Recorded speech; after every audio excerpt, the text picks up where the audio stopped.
One of the most well-known passages in the New Testament for many Christians is Philippians 4:13, where Paul says, I can do all this through him who strengthens me.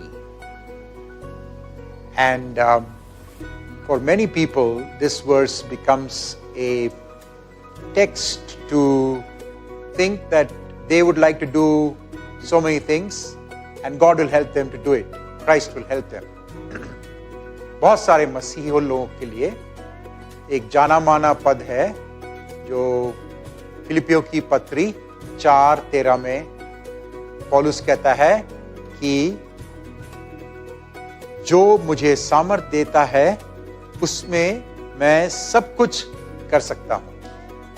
और मसीही लोग कभी कभी ये सोचते हैं कि मुझे जो भी मैं करना चाहता हूं, या शायद मुझे लगा कि परमेश्वर चाहता है कि मैं करूं, तो प्रभु यीशु मसीह मुझे सामर्थ देगा वो सब करने के लिए। परंतु जब हम इस पद को उसके संदर्भ में पढ़ते हैं तो हम पाते हैं कि जो पौलुस वहां पर क्या कह रहा है वो हम जो सोचते हैं उससे बहुत फर्क है।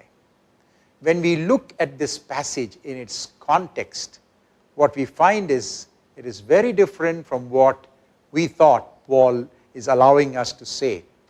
जब उसके संदर्भ में हम पढ़ते हैं फिलिपियों 4 उसके 11-12 में हम ये पढ़ते हैं, ये नहीं कि मैं अपनी घटी के कारण यह कहता हूं, क्योंकि मैंने यह सीखा है कि जिस दशा में हूं उसी में संतोष करूं।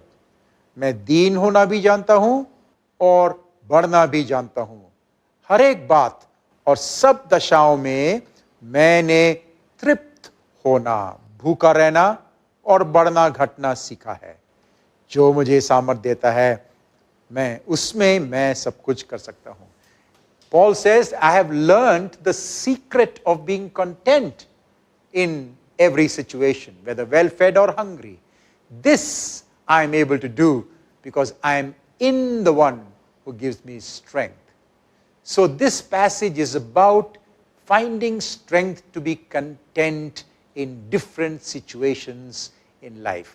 ये पद में हम ये सीखते हैं कि पौलुस कहता है कि मैंने तृप्त होना, संतुष्ट होना हर एक अलग अलग परिस्थिति में सीखा।